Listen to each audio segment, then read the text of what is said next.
Yeah. So, what's up, people? Long time no see. I haven't been online for almost 1 month now.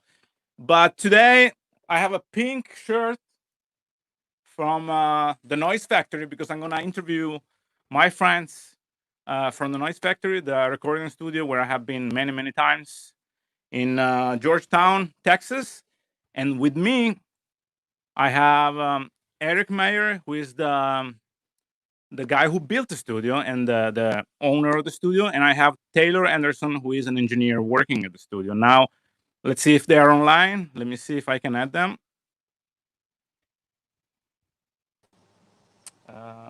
Here we go. Yeah. Eric, your microphone is off. It's on now. Yeah, it is. It is. How you guys doing? Doing good. And yourself? Yeah, I'm doing good. I'm kind of really tired. This week was kind of killer. I mean, the last couple of weeks. Doing good, man. Yeah. Everything is good. So there is about 2:30 p.m. Right? I cannot fit in the camera. Here we go. Yeah.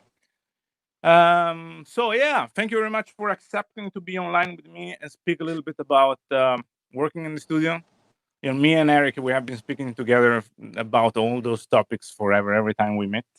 And yeah, Eric, I have been in the studio many times so far, 4 times, I think. Right?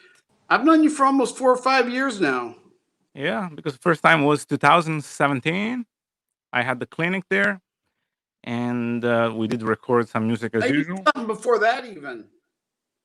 No, in another life, probably. Because Gianluca and Ada were here as well. Yeah, exactly. That was 2017, I think. Oh well. Yeah, let me just move this camera a little bit. Yeah. And yeah, I have been on your YouTube channel for many, many times. So it's about time for you to be on my YouTube channel, right? Oh, sure, if you say so. So, yeah, the studio is located in Georgetown, Texas, which is about like 45 minutes from Austin, right? Something like that. Yeah. And yeah, did you build the studio when did you build the studio? Which year? How many years ago? Oh crap, maybe 2012 is when we started. Okay, so 8 years ago. Yeah. And what was your vision at that time? Why did you want to build a studio? I mean, probably you were in a band. You play the guitar. And Taylor, do you play any instruments? Taylor is frozen. Yeah. Taylor is frozen. Yeah, he will be back probably. Anyways, yeah, here we go. Okay, wait. Let's do like this. No. There are 2 Taylor. Let me see. Here we go. There's just one. It's frozen. It's gonna go back and forward. Anyway, we keep going. When he will be online, we can chat with him. So yeah, you are probably in a band, so that's why you decided to build a studio, because you needed to have a place where Taylor is back. Are you back, Taylor? He's frozen again. Yeah. Anyways, what was your vision when you decided to build the studio? I wanted to be Taylor. For lack of a better word, I wanted to be an audio engineer, and I did not. I grew up dreaming about it, but I never had the opportunity to be it. So fast forward to the future, after graduating college several times, I didn't realize I had to build this to be even remotely involved. And now that I've got this building, I don't even get to do the audio engineering. That's basically, I live vicariously through Taylor. Well, the thing is that anyways, you're still building the studios, because the studio, I mean, those people at home, they have no idea. When I talk about the studio and I'm talking about the Noiz Faktory Recording Studio, it's not the same thing. I mean, the Noiz Faktory is a recording facility. You know, it's not exactly just once. I have a studio. I have 4 rooms in total, right? The Noiz Faktory is a huge building, still in construction in some parts, because you're still fixing the first floor, right? You're still doing a lot of work there. Not so much now. Last night, me and Taylor hung up some clouds. Basically, it's all done. Oh, So now we're ready to open. I'm waiting on some desks from a builder, the builder of Wasteland Guitars, and once those arrive, I get to put the gear in place. okay. Because the latest time I was there, it was, I mean, the first floor was actually finished a long time ago, I guess. But then the upper floor was still, you still had an idea about how to divide the rooms and stuff like that, but you were still working on that. So you did a lot of work this year. I've done a lot of work this year. Yeah, yeah, cool. And yeah, now you're in the control room, right? Yes, Yeah. So you're sitting at the desk, basically. exactly. Yeah. Maybe you want to take a tour of the studio and show that to the people at home. I can do that. Yeah, I kind of if that's suck at this possible. part, but yeah. Why? Let's see here. How do I flip this camera around? There should be. Well, that's a good question. I have actually no idea. I think it's. Uh,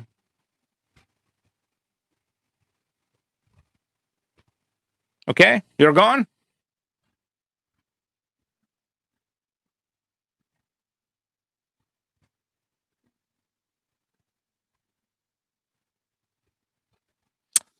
Okay, Eric is gone. Hold on.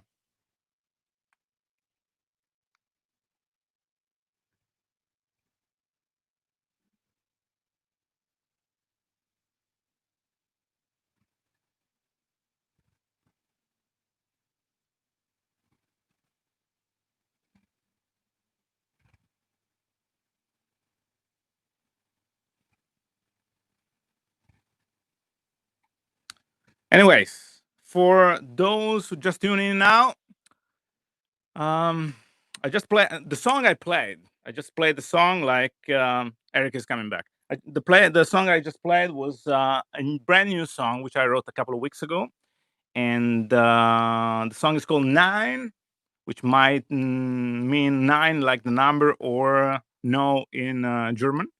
And the song is going to be released on the 9th of November. I just got the message from Eric. He's coming back. And today I'm here and I have some guests. Eric Meyer from the studio, the Noiz Faktory Recording Studio, and the Taylor Anderson from the Noiz Faktory Recording Studio. And they are coming back now. We just had a problem with the internet.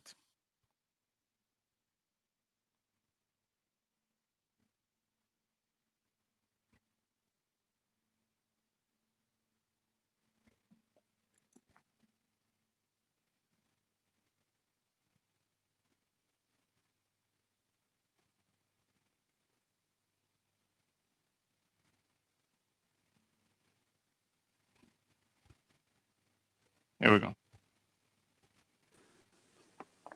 Here we go. Yeah. All You're right. back. I will try to take you on a tour of this place. Yeah, maybe it was a bad idea. Sorry about that. I always come I'm up with going to strange trip ideas. and fall if I have to face this camera. So Okay, yeah, but it's okay. You can show that like this. It's fine. So this is the control room. Yep. Cool. And then probably you can show the recording room. Here we go. this is our small vocal booth. Yeah. Wow. So this is the recording room. How do you call it? The rehearsal room or Live room? live room? Right. And that's huge. So we'll even go up top to the balcony. Balcony. Mm-hmm.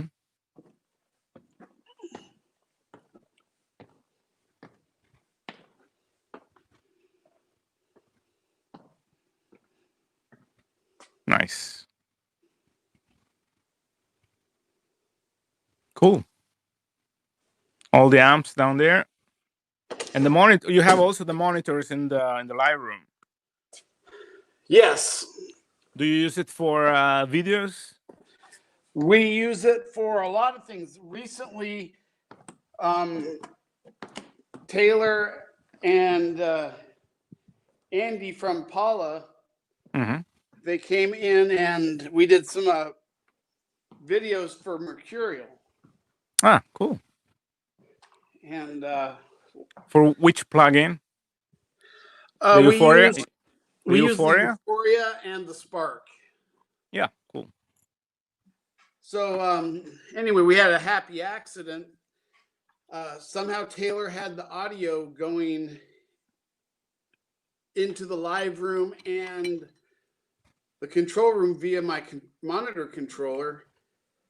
And I didn't think that was possible, but he had two buttons pushed at the same time and it worked. I was like, well, that's a free happy accident. Yeah. All the good stuff, they start with as a mistake usually. So I mean, not all, but many. So yeah, I don't want to get rid of it now because it does the one thing that I really need it to do. Cool. So that was, and then you have several rooms upstairs where you're gonna use them for extra mixing rooms or for educational purposes. Production rooms, education, you name it, we'll be able to do a lot of things. You know, we're talking about doing guitar camps, bass camps. Because we're on 5 acres, we can get away with doing some things that otherwise people don't have the space or the parking to do. We happen to have parking for approximately 30 cars. Wow. Cool. Yeah. So that's what I was talking about. I mean, it's not just a recording studio, because nowadays everybody have a recording studio down in the basement or whatever, or even like in, I don't know, in the living room or whatever. This is a recording facility. You do lots of videos, right? You do it. You have like guitar lessons, bass lessons, music lessons in general in several rooms. So, did you start already with educational plan? Like, do you already have teachers coming over? I have people in mind, or because that's a new thing, right? You were just done with the rooms upstairs and downstairs, yeah, and downstairs, yeah. So you know, things that we can do is, you know, in any of the production rooms, we could teach on composition, guitar lessons, bass lessons, color grading, video editing, composition, programming drums. Yeah. Really, there's nothing we can't do. Nice. Cool. And at the same time, you're recording a lot of bands nowadays. I have seen a lot of videos on YouTube recently, especially today. You kind of posted some links. Yeah, you know, what we're trying to do is helps a lot of the bands stay visible during this not good time. Yeah, exactly. And are you doing any remote work, like mixing albums that has been recorded in another place, or because not so much, but you know, a lot of people don't know about me, or they Yeah. don't know. They're not sure who or what I am. So, which is okay. You know, at the moment, I'm kind of visible, but that's going to change soon enough. Yeah, but I mean, since the first time I have been there, I have seen that a lot of bands came there to record their demos and albums and videos and stuff like that. So looks like the ball is kind of rolling in a way. Yeah, the ball's moving. You know, Yeah. Taylor and Saul Castillo, Jose Escudero, you know, those guys just like yeah, and that's the most important thing. You have a great team working there. You know, Taylor was here until 5 minutes ago. Now I have no idea where he is, but hopefully he's trying to get online soon. And because I have a lot of questions I need to ask him from engineer perspective. Let me see if I can get him back in. But I have a lot of questions for you as well, so we can just still keep going. And when did you start working in the studio? When did you start the activity? Because I know you started building the studio 8 years ago. And when did you finish the room where you're sitting now? And I mean the first floor, which is more for recording. About 3.5 maybe so years ago. Okay, so when I came there the first time, it was actually almost brand new. Pretty much. Yeah, cool. I was testing things out. Getting workflow figured out, bugs knocked out. Did you have the gear already before to build the studio? No. So you bought everything afterwards when the rooms were. Yeah, I mean, we didn't so much buy everything so much as my friend Pat Devaney introduced me to the world of DIY. Okay, yeah. So you built a lot of stuff. We built a lot of stuff, and nice. When he showed me, he taught me how to think about pro audio gear and what to look for. Yeah, the irony is I can't go back to the way I thought before. So before what? Before building the studio? Yeah, before because I used to, like everybody else, you hear the word API and you think, oh, it's the best. Well, then somebody teaches you what goes into all those pieces of gear, and then you start realizing it's like Nike. They're just marking up the price. Yeah. Of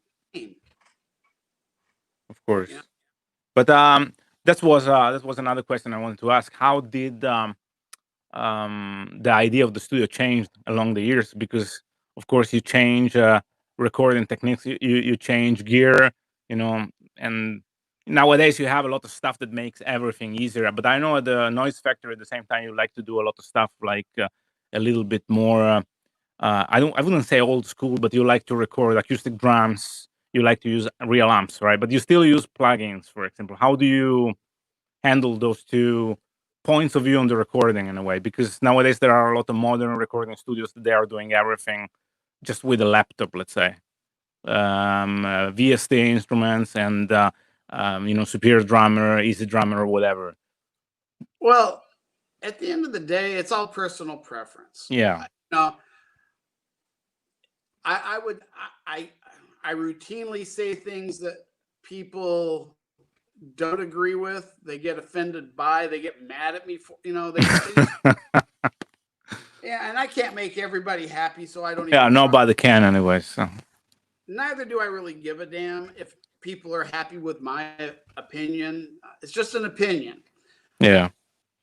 However, so you are more for the kind of, in a way, old school way of doing music. I mean, I'm for both ways, old school and new school. Exactly. Because I guess that nowadays it happens maybe that you have let's say there is a company which is asking for a soundtrack, and the most effective and faster way to maybe record that is to use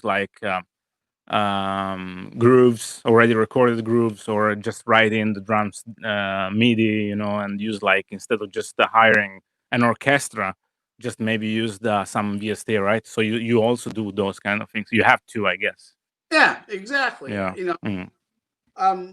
The 5 additional production rooms all have 8-channel interfaces at least, a Native Instruments keyboard, near field monitors. So, we could come in with 3 or 4 different artists, and while we're tracking one in the studio, we could be doing working with another artist on vocals. We could be working on another artist for their guitar tracks in another room. Mm-hmm.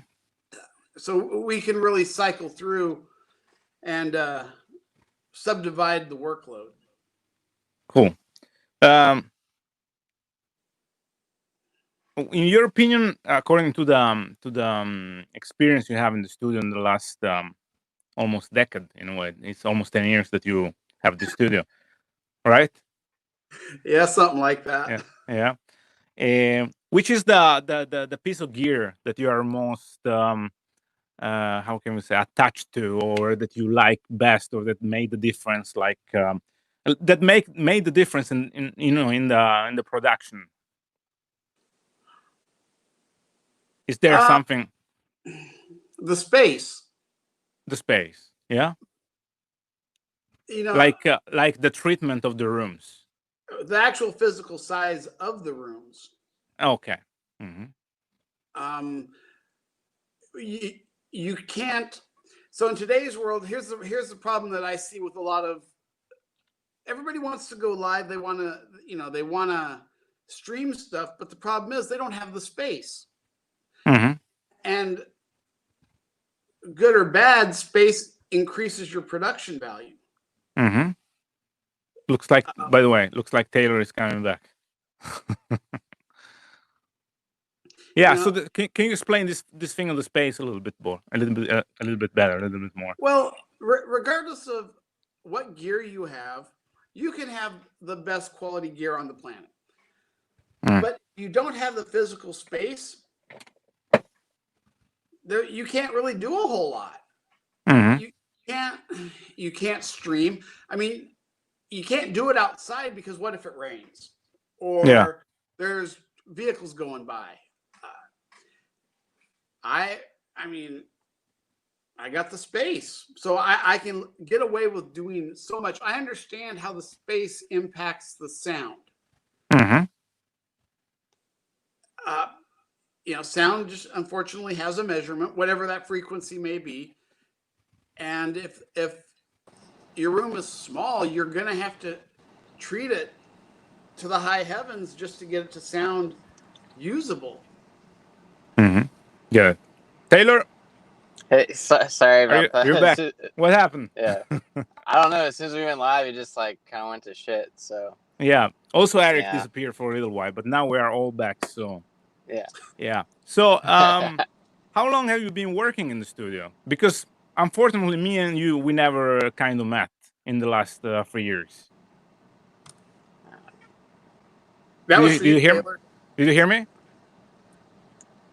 I can now. It's kind of going in and out still a little bit. So okay, how long have you been working in the studio? In this studio? In this studio, it's been about coming up on a year. 1 year. Okay. So my band, my band did one of the Noiz sessions back in October of last year, right, Eric? Mm-hmm. Something like that, yeah. Yeah, and so I mean, just hit it off and just kind of started coming back in the studio to do like sessions outside of my band. And then, so you have a band. That was one question when you disappeared before. If you were playing an instrument, you play the guitar. I play guitar. Guitar, okay. And you play in a metal band or? I wouldn't say metal, but I would say we have like heavy elements. It's kind of borders on like post-hardcore kind of stuff. Okay, I get it. Yeah, a little bit stoner maybe. Not quite. It's not it's more melodic, I guess, than like heavy, I guess, if that makes sense. Okay. Yeah. And you play the guitar and sing, or just play the guitar? I mean, I used to play bass in like an indie band, and I can dick around on drums, but okay. So you play several instruments in a way, or you have an understanding of different instruments. Which is something that, Yeah, I went pretty deep into music theory there for a while, but yeah. So did you go to the music? Did you go to the music university, music college, or something? I did. I was gonna go for guitar performance, but then it just didn't really work out because it's kind of hard to do in the U.S. And so I just switched. It's just more stable for audio engineering, so that's what I convinced my parents to let me do. So then I went to school in Kansas, and then did like an audio engineering program for a while. Oh, you're from? Where are you from? I'm from like a small town in Kansas called Emporia. Kansas, okay. Yeah. Mm-hmm. And when did you move to Texas? Coming up on 6 years, 6 or 7. Okay, cool. Yeah, and you live in Austin, I guess. I do live in Austin. Yeah. Yeah, cool. And can you explain more or less the process when you need to approach a recording for a band? What is the process? Could you repeat that one more time? Sorry. Yeah. Can you explain the recording process which goes with recording a band? I mean, you start, of course, from the drums. Do you have which is the process that you follow? I mean, if it's your band, there is any difference comparing if it's another band that come in the studio and want to record a demo or a CD or something? So I mean, I have several approaches. If I'm doing like a full production, I like to do drums last, just because I feel like that's like the biggest part of the sound, and so I'll program the drums first and then record live drums later. But now you're talking about writing music and recording, or just recording let's say there is a band which is coming and say that we have to record a 4 tracks demo or whatever. Right. Do you write in the drums first, anyways? That's how I would do it, because I mean, if you're wanting to change like maybe like a chug rhythm or something like that, you're kind of stuck to it when you have the drums, and it's hard to edit around. With guitars, you can just cut it up and move it. And so because there's just so many mics on the drums, and if you mess with it, it's just very obvious, I guess. And so having that flexibility, I would rather have like a sketch of what the drums will be, and if anything changes, it's the last thing to come in. So basically, you sit down with the drummer, and the drummer is telling you what he's playing, and you're writing that in. I've done that. It's not fun, but yeah. Well, it's okay. I do that all the time, because I do a lot of instrumental stuff, and usually I write in the drums because that's the most practical way for me to have an idea of how the song is going. Yeah, you know, and that's how we demo out our stuff. Yeah, actually. Exactly. And then if I want to make it more human, sometimes I have an electronic drum set. I just play it by myself, and of course I do some quantizing afterwards, because I'm more a guitar player than a drummer. So, so. It works, man. Yeah. So I also do actually like this, but I never follow. I mean, with the band, usually we always have done the drums in the beginning. But in my band, we already had an idea how the song was going. Yeah. And we used to be really prepared for the recording, which is an important thing. So, but sometimes we did record on the click, and then the drums was recorded last. But just because we were basically writing the song this way. Yeah. So after you do write, I would say like the reason why I do drums last is because I think the drum sound is probably the most important, because you can have like, I mean, you don't want to. You can have shitty guitar tone, but if you have a great drum sound, then the song actually doesn't sound that bad. But if it's the reverse, where the guitars sound amazing. Yeah, especially in rock music and heavy metal, the drums looks like it's at least the 50% of the product. Yeah, exactly. Yeah.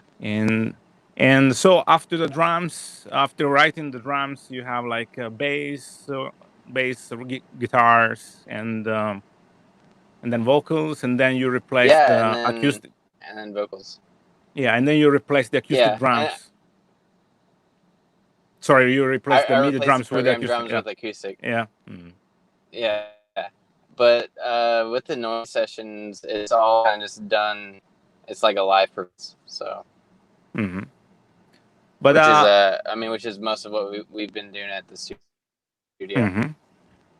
And when you are mixing, do you use any samples on the drums, or you just record an acoustic drum set and you mix it just with acoustic sound and that's it, or you're gonna kind of replace some elements like the snare, the toms, or the kick, probably?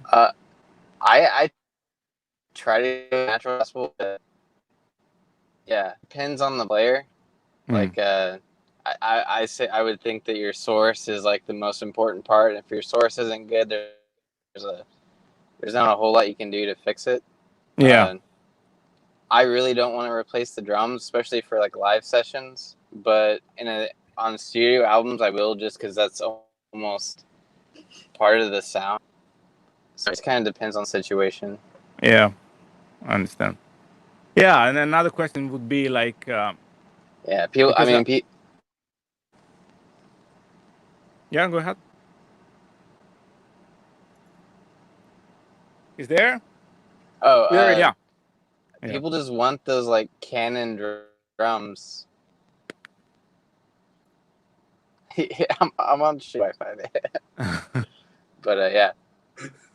And when you record the guitars, do you do like Did you get that last bit? when you do record guitars, do you use an amp? Do you use the DI? Do you reamp the DI afterwards? What is your process usually? There's been some. I mean, if the players are really good, I'll take it just to the amp. There's times where for the settings weren't the most ideal, and I ended up using the DI to reamp through amp sims, and so I've been pretty big on like the neural DSP stuff. But I didn't really hear so much about that because the line was going back and forward. But my next question would be if you have to record an amp, because usually since I do the reamping kind of thing, I use the camper or a plugin or whatever. I don't mic amps so much. I just do that when I have to do it. But in the beginning, I just record like using a plugin, just the DI. So back in the day, I used to record the amp, and I'm kind of wondering when nowadays you can decide that the sound that you just made on the amp is good enough to be recorded, because there is no way back. In a way, you can EQ, you can do whatever you want, but still, if that is the sound and you suddenly don't like that sound anymore, there is nothing that you can do. When is the sound, do you think, good enough to be recorded? Do you know what I mean? Maybe it was kind of a long question with back and forward. Sorry, I didn't catch that last bit. Yeah. Did you understand what I say? Or like it's cutting in and out, and so I catch like keywords. Yeah. So yeah. When you were talking about how like you've been recording into the DAW. Yeah, when you record an amp, you need to make sure. Sorry, go ahead. You need to make sure that the sound is the right one, right? And how do you know that? Because there is no way back unless you have a DI and then you want to do a reamp. You know what I mean? So if you're engineering the guitar amp, the sound, then you're like, okay, we're good to go. When is the time that you think like, okay, this fits with the music and stuff?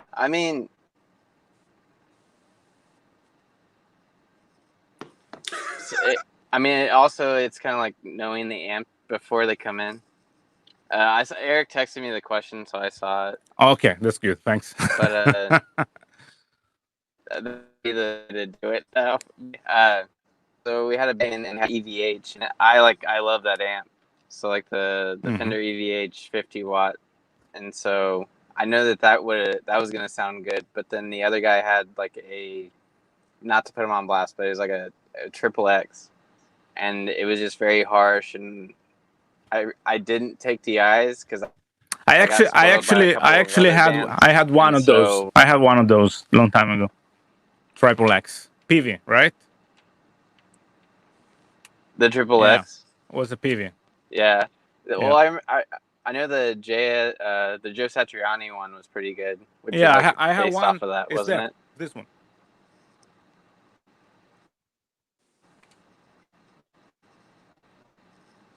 So I have one there. I used to be a PV artist a long time ago. Oh shit. Yeah.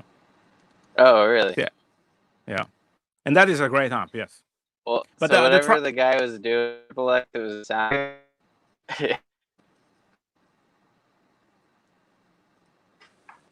But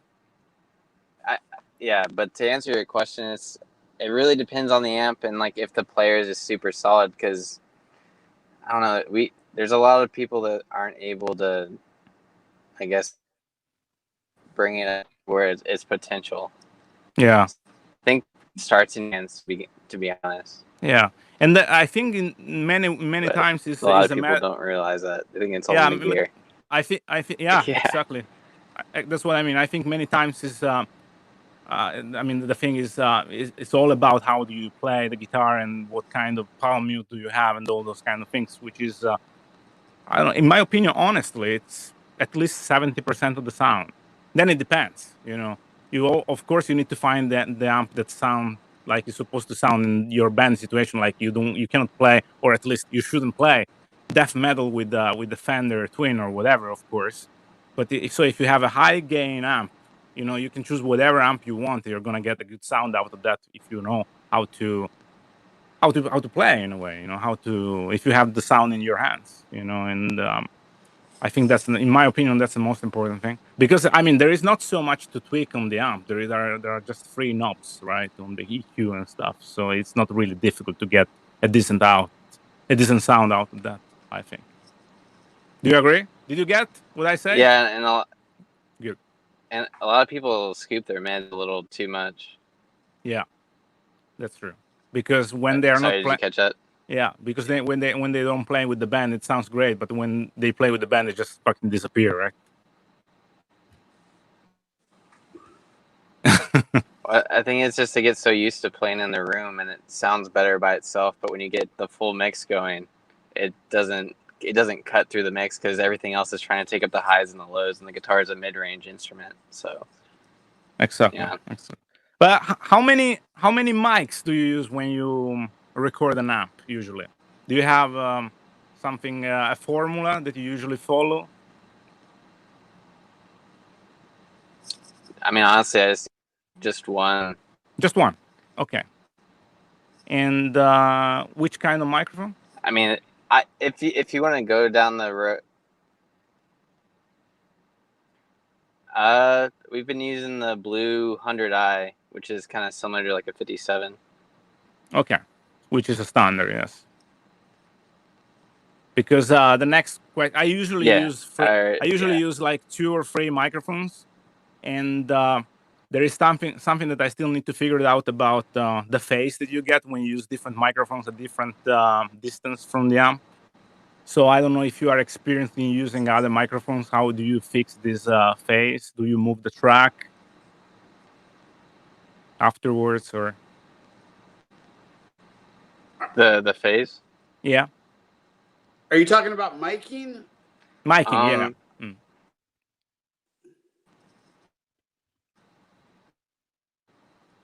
There's the rule of 3. Yeah, I usually use 3. Yeah. So but it's a for us. It just depends on the space you're using it in. If you're doing it in the live room and you have half a dozen mics on it, but you're gonna have some phase issues sooner than later if you're not careful. When you're running one mic, you're not so much going to have the issue so much as the tone you're going to get from the cone. Mm-hmm. Yeah. And what kind of microphones do you usually use for miking the cab? Do you use yeah. Do you use any condenser microphone to get the room, or you prefer to add some reverb afterwards? It depends. No case is exactly the same here. Because we have such a big room, we can make...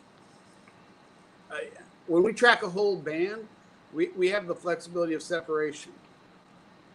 That's one thing that sets us apart from a lot of places.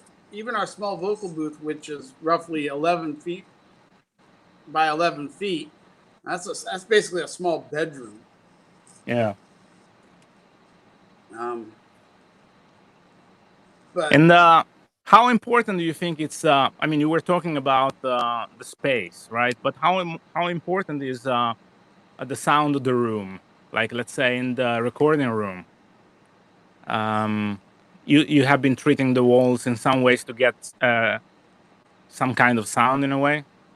So that was you have been studying the acoustic of the room in order to, like, let's put drums here and let's see how it sounds.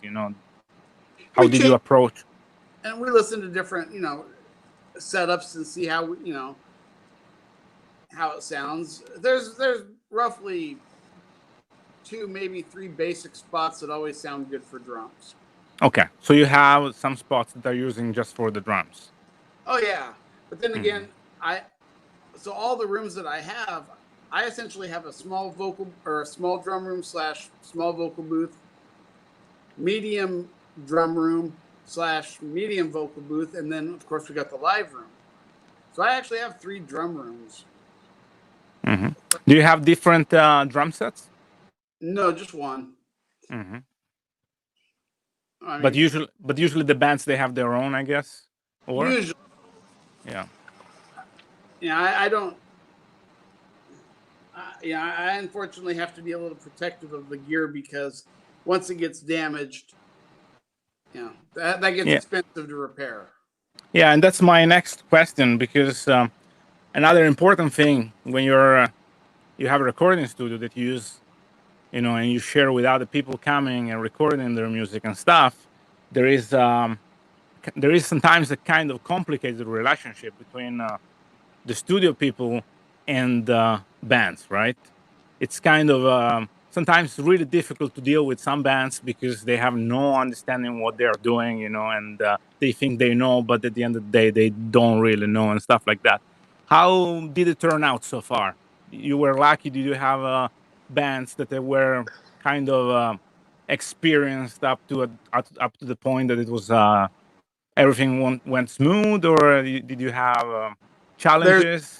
There's those that know and there's those that don't know, and those Yeah. that don't know are really the majority.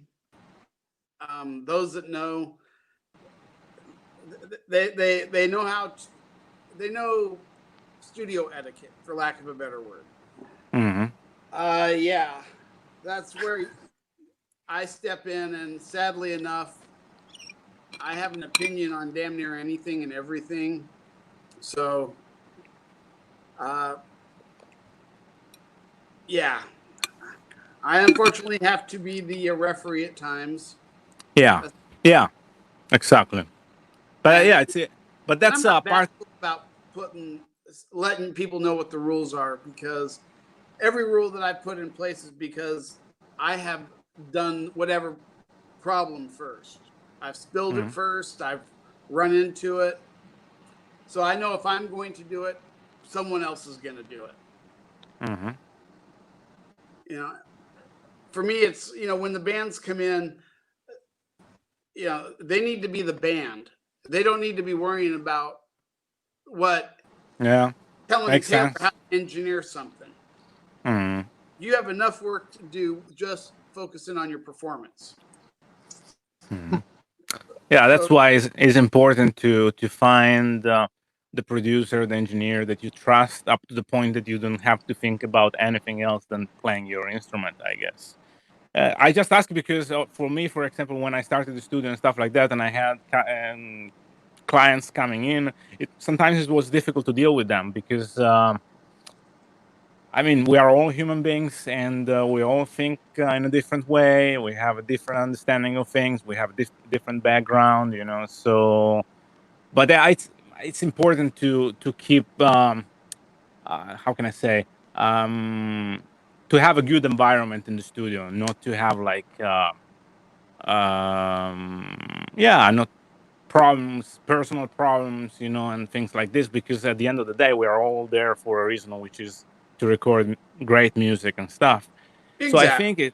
So I think it's really important for a producer or for a studio owner to kind of have those things under control. I guess it's part of the job, I think. What do you think? Well, yeah, that's all a part of the job. The big problem is people only they read the romance of interviews and articles, and then they walk away parroting what they read. People run around and say 57 all day long, but at the end of the day, do you really know anything about mics? Is a 57 really the only mic you can ever use for guitar caps? People don't even understand that we're familiar with the sound of our room. So we know how things sound. Exactly. And Taylor's laughing, and I know. But when someone comes in and tells us what gear to use, it's like, you don't know. Well, I catch certain days. Yeah. So he's actually building a different story because he gets some awards here and there. But I guess he is following us, right? Taylor, you here now? Yeah, I think. But but people get they buy into the romance. I know what story Eric's telling. Okay, I got it. Eric, go ahead. All I got to do is say 57, and he knows what story it is. Okay. So the 57 is the new is a thing now. It's code. Okay. But Taylor has been working with the room enough, so he knows where to place things. Mm-hmm. And so when a band comes in, don't tell us about our room. You don't know anything about our room. Exactly. Or why don't you ask us, what gear do you have, as opposed to tell us what gear you want us to have?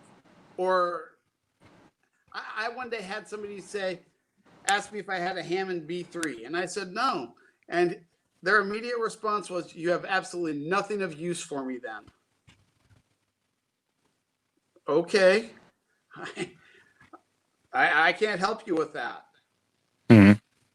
So as opposed to just, how about you ask us, what do we know? What do we have? Maybe we do something different, because I'm not interested in being cookie cutter. I don't want to be like everybody else. I want to be the best me that I can. Mm-hmm. So you won't find the standard gear that you see everybody else saying, AKG 414, whatever, Neumann 87s. It's like, come on, guys. In 30 years, hasn't technology moved far enough that we can build better mics? Mm-hmm. So those are just squabble points that I've got. Mm-hmm. But and Taylor, Saul, Jose, holy shit. Those three guys, those guys are monsters. They are really good at what they do. And there's Taylor. Yeah, here we go. Okay. And any Sorry. Yeah, you're back? This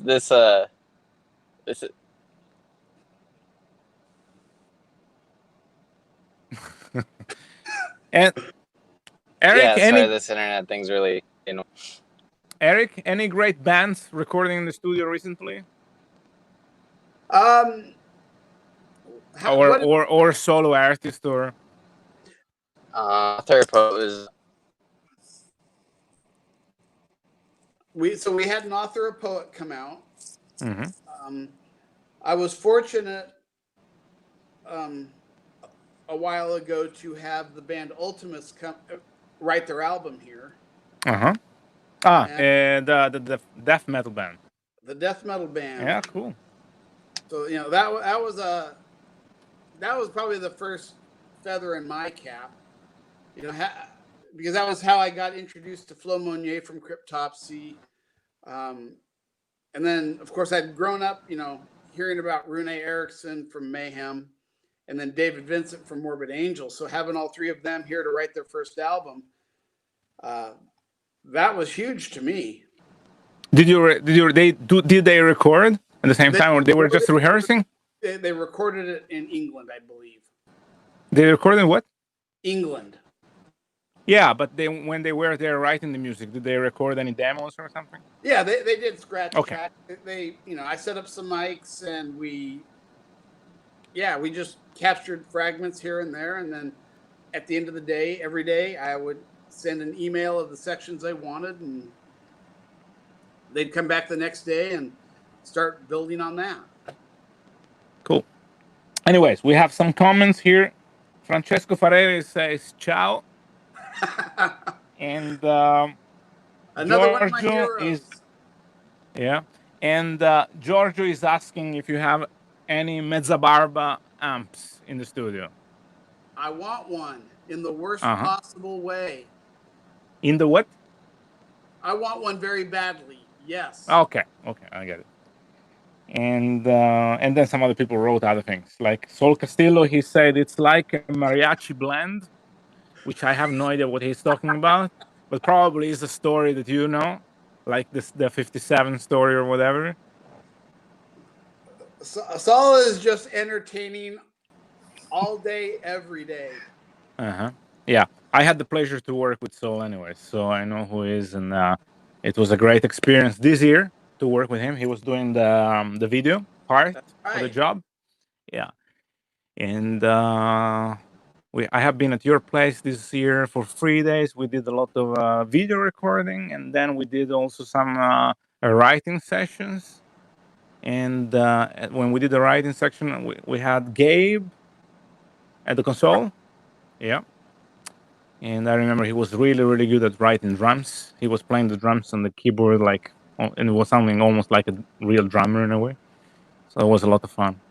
And what is the plan for the future for the next few weeks or something? Do you have any plans? Anything really exciting that you guys are going to do together, like recording a band or any writing pro? Oh, Saul is here. Hold on. No shit. What's Here we up? go. What to do? Speak about the devil, man. How you doing? I'm doing great. Just driving home. I'm gonna go pick up the girls. Thought I'd jump in and say hi. You know. Yeah. Thank you. Thank you for coming, man. Yeah. So no, we were for talking sure. about the next question was if you guys have any plans for at the Noiz Factory for the next few weeks. Anything exciting you're gonna produce or write or film? Well, we usually do our noise sessions on Sundays, and we pretty much have all of our Sundays booked until October. So Nice. yeah, we're gonna get a little busy here in a bit. Mm-hmm. Are you going to work in the studio today as well? Since you're No, driving? Oh. no, not Okay. with me. Uh-huh. Okay. He's gone as well. All right, he's back. He's back. Cool. And yeah, Saul, Yeah. any great bands? He's gone. No, he's there. Any great bands that you have been producing recently in the studio? I know that you used to do more videos than audio, but I have seen that you're working as engineer as well. Am I right? Not really. No. Okay. Sorry. Usually, no. It's okay. I mean, basically, whenever I'm in the studio, I pretty much take over the visual side and let Taylor and Eric handle the audio side. So Eric has been pretty good about taking a role of like how would you say like a producer, you know, like a performance developer. So he's a really main key asset as to how the members perform, and he'll jump in there and start saying, hey guys, so I think you can do this better by doing this, try this, and yada yada yada. So he just makes sure that he gets the most out of the studio. The studio and the band that's working that day. And same goes with Taylor. Taylor also pretty much focuses a lot on making sure that the production is prime, and me overall as well. Like I sit down sometimes when they're listening to their live tracks that they have recorded, and just analyze, see if there's anything I can say to make things a little better, or maybe just have some kind of input, if I can, and if it's if it's not there, then it's great. Right. And where do you do the post production of the videos? Do you do that at your own studio, or you do that at the Noiz Factory? I do that at home. I have my own little nook where I have my my iMac, and I pretty much sit down and. Which software do you use? I use Final Cut Pro X for editing videos. And then whenever I'm trying to, lately I've been really good about doing my own scoring for our intros. So I will pull up Logic Pro X with a lot of native instruments, so I can go ahead and create those nifty intros for the videos and the good stuff. So that's pretty much what I do at my computer at home. Cool. And what about the pre-production? When you have to shoot a video for a band, do you have some kind of standard process that you follow, a standard procedure or something? In the context of what we've been doing at the Noiz Faktory, there isn't a lot of pre-production, to be honest with you. A lot of, well, in a sense, I guess our pre-production is basically getting information from the band, such as their gear, list, and their stage setup, to kind of know what Taylor needs to, approach, how he needs to be approached, the miking of things, how many piece drums they have, what kind of amps they have, what mic will work best.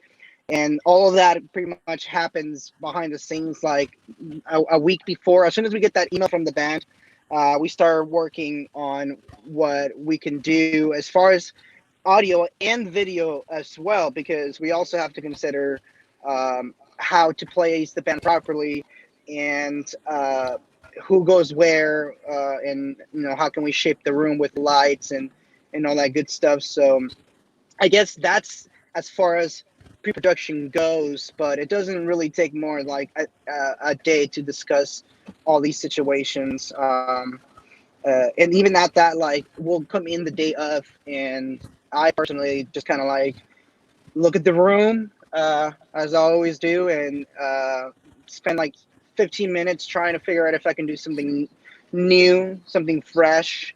And if not, then, it's good to stick to the formula that we have. And that's why there's not a lot of pre-production, that goes, for more than a day, even a couple of hours. It's very, very simple. And like I just mentioned, there is like a certain formula that we've grown to kind of like follow. Like, I expose the room a certain way every time. It's same aperture, same shutter speed, like it all works all throughout because the room is the same. And then also Taylor has his own preference of mics that he uses, and what kind of equipment he's gonna go ahead and try to use for whatever instrument he's dealing with. So it's very, very simple once we got the hang of it. And aside from the noise sessions that we've been doing weekly, there has not been a lot of other productions that we've been doing, except we did a pretty good situation for a kind of like a virtual casino. And that was, we had to kind of like go in there and try to figure out what we were going to do, but it wasn't as crazy as we thought because there was only 2 people. So pretty much we focus, I mean, personally, I focus my time at the Noiz Faktory doing the noise sessions, which we've been working for a while now. Do you do any video clip, like, because you have done a lot of live recordings? So we are mainly talking about live recordings and playthroughs and stuff like that. But have you done any video clip to bands, like they want music, to do music videos? Yeah, music video. Yeah.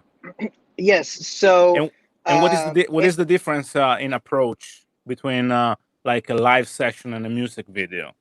I mean, of course, it's, of course they're going to play probably in playback, and stuff like that. But from an artistic point of view, if you know what I mean, you need kind of a show the leader of the band.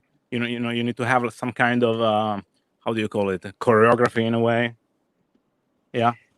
So yes, there's a huge jump between the live sessions that we did in the studio compared to music videos. And yes, I am lucky enough to say that I was able to do the last 3 music videos, no, 2 music videos for my former band.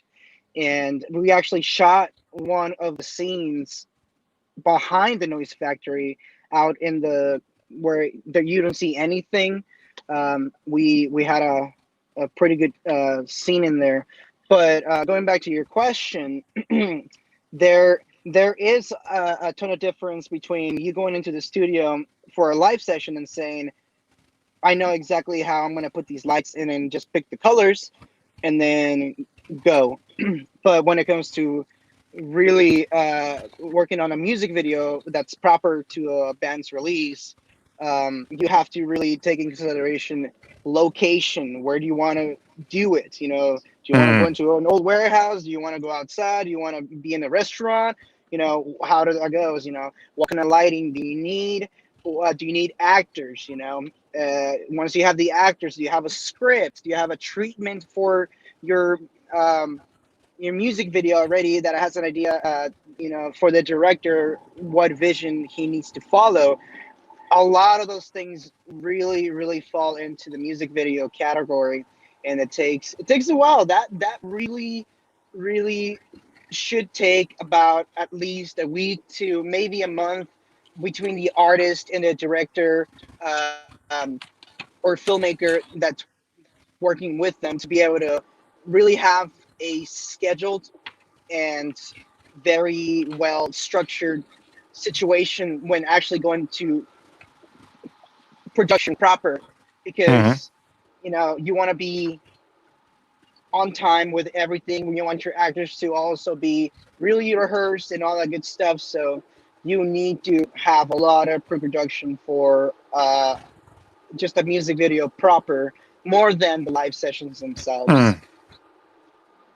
Which makes it more fun because there's a lot of more elements that you can play with, and it's amazing. Yeah. Cool. Thanks. Eric, what is your vision for the future at the Noiz Factory? I have what a is lot your of ultimate goal?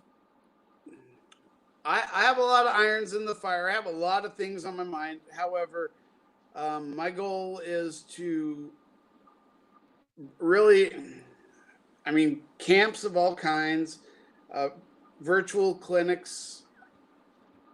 I mean, and we can discuss anything again, be it lessons or, you know, for example, we have you do a clinic and Saul says, I want to talk to you about conical in composition or whatever, you know, pretty much everything and anything. There's not much we can't do. I mean, these guys... of course, the thing is that you already achieved the recording, the producing side of things, and now you're kind of moving a little bit more into the educational environment in a way, which is probably the next goal. That's the next goal. I mean, I wouldn't say we've achieved the audio side yet. But I mean, it's the ball is rolling. You already have a team working for you, and you know, things are happening. That's what I mean. And now you have the building is completed, so you can actually start to have lessons and you know, and move to that territory at the same time. You know, and for me, the thing that's most important is they don't work for me; they work with me. Yeah, sorry, there was Italian English. Well, no, but I mean, we even say that over here, and how dare you say that to my boss? I'm sorry. I'm sorry. How dare you say that to my boss? He is my boss. I'm not the bad guy. I'm Italian. I'm sorry. I always said I'm not rude. I'm just Italian, sir. All the love, guys. All the love. The truth is, these guys work. It's like autopilot. I don't have to grow a brain.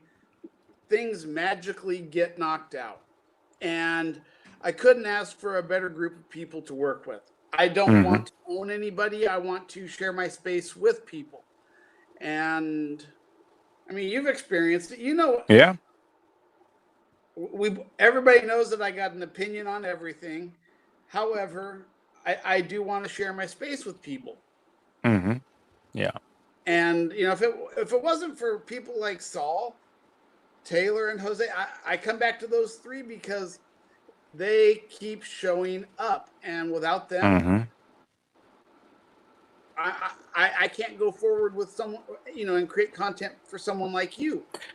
Yeah, I mean, I have been there four times the last 4 years. I think it was 4 times, and every year was the experience was always more and more professional in a way, up to the point that this last year was actually perfect because we had a perfect team. We were all working together, following the schedules, and you know everything from a video recording or even lunch or whatever was perfect. So, and it was first of all, it was a great feeling to be there, and second, it was great to produce music, but the human factor probably was making the difference also in the approach in music. So it was not like at all work. It was just fun, basically.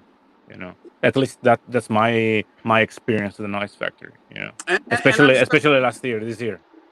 And I'm starting to have more fun because a lot of my life building this has been work. So I'm starting to learn to relax a lot, and it's with the help of the three guys running interference, playing grayscale for me, all the politics.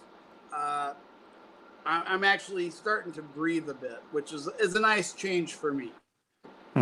Nice, good, cool. Now we have some things in the pipeline. You're part of one of them. Yeah. Saul did the composition for that, and got the EP. We have an EP that needs to see the light of day soon. Mm-hmm. Cool. Looks forward. So God, all the things that I'd like to talk about, that I just don't want to let a cat out of the bag just yet. Yeah. Okay. So there are a lot of plans for the future. There are basically a ton of plans. We're all ready to go back to NAMM. We're ready to. Oh yes. Well, I was kind of ready to do that, but yeah, it was kind of a bummer. Super bummer. Yeah. Hey, you can always come over here and. That's something we can do this year. I mean, it depends how the winter goes with the whole COVID things, because now I can't actually come at this moment because it's actually not allowed to come to the U.S. and Americans cannot come here to Europe, as long as I heard. Or if it's possible to do that, anyways, you have to quarantine yourself for 2 weeks.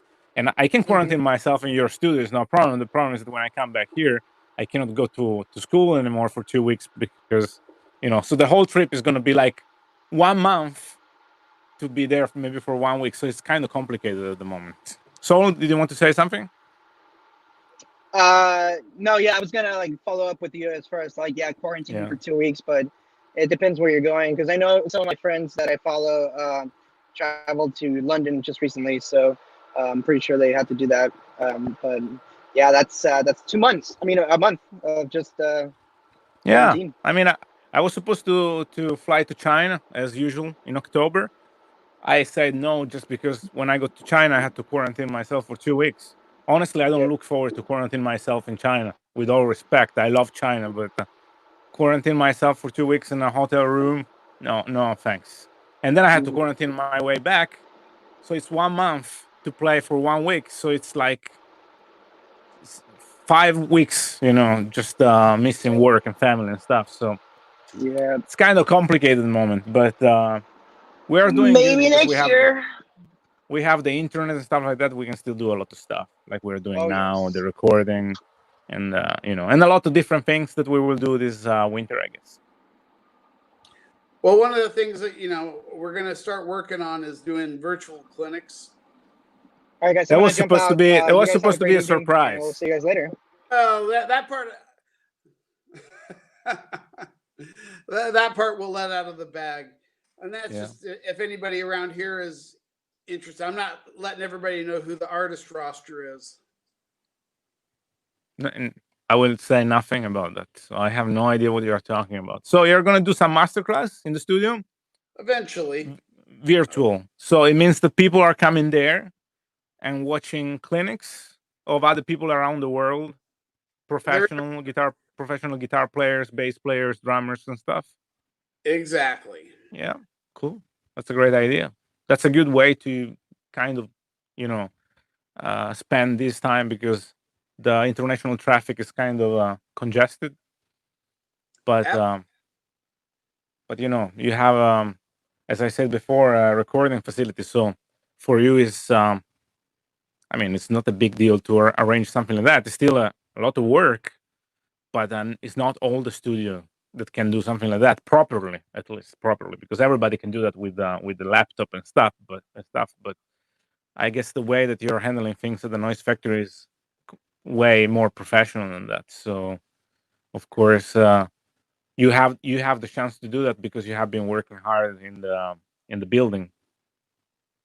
Yeah, I mean, it's hell. We can even do guitar shows here in the studio if we want. Or we can do amp shows. Yeah. Mm-hmm. Basically, we should do NAM at the studio this year. Can we do that? Should. Yeah, maybe we're gonna do that. Maybe you're just gonna have to bring your whole family and move over here. We'll see. I'm not sure that's gonna work out. I mean, I would do that, but I think it's kind of complicated at the moment. So not just for COVID-19. I think it will be kind of complicated. But yeah, if you would have said that maybe 15 years ago, I would just take the first flight to Texas on the spot. Oh, 15 years ago, I wasn't doing this. So okay, yeah. So yeah. Anyways, I think we're gonna wrap it up. And Eric, thank you very much. Thank you for having me. We're gonna keep talking in the next few days for all the projects that we have that we are planning in the next few weeks. And thank you very much to Taylor, who was here. He disappeared again, and I look forward to meet him again and speak about all the things that I wanted to ask him today. And Saul, who called from the car. Guys, it was a big pleasure for me to talk to you, and I hope that everybody at home did enjoy the show. And I heard that on Facebook there was a problem to stream the show because of the copyrights. You know that Facebook now they have a different policy about the live streaming and stuff. If they are kind of they have restriction, especially on live music. Since I played the song in the beginning, so I heard that some people couldn't actually see the show. But I'm gonna post that on YouTube. Sorry, on Facebook from YouTube tomorrow morning. So people who didn't have the chance to watch that on Facebook, they can do that. And yeah, and that's it. Is there something you want to say, Eric? No, I just appreciate you taking the time to include me in this, and my pleasure. It was the time for me to introduce you to the people that I know on Facebook and YouTube, all the fans and friends. And since, as I said before, I have been on your YouTube channel at your house and your studio many times. So now the next step is going to be that you come visit me in Norway. Well, guess what? Now that I have finished construction, I have earned. Now you can come and construct here. Fuck that. I'm sure we're going to get bleeped for that one. However, okay, I will come and build. I will help you, but I'm not taking your project home. Okay, that's okay. Okay, Eric, thank you very much. Guys from home, thank you very much. See you next live. Take it easy. Have a great weekend. See you, man. Thank you. Cheers. Bye-bye. Bye-bye.